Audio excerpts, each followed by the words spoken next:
രണ്ടാം ലോക മഹായുദ്ധകാലത്ത് യുദ്ധക്കെടുതികൾ കുറയ്ക്കുന്നതിന് സ്നേഹത്തിന്റെ ഒരു ബലിവസ്തുവായി പരിഹാരം ചെയ്യുക എന്നതും സിസ്റ്ററിന്റെ ദൗത്യമായിരുന്നു.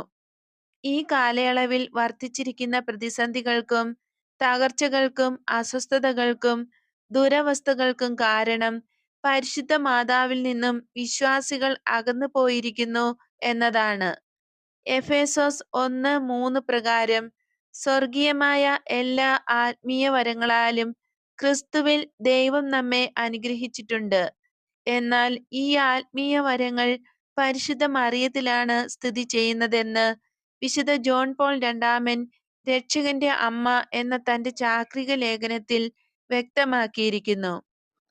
അതിന് കാരണം വിശുദ്ധ ലൂയി ഡി മോൺഫോർട്ടിന്റെ പ്രബോധനം വെളിവാക്കി തരുന്നുണ്ട്. ഇനിമേൽ മറിയമല്ല ജീവിക്കുന്നത്,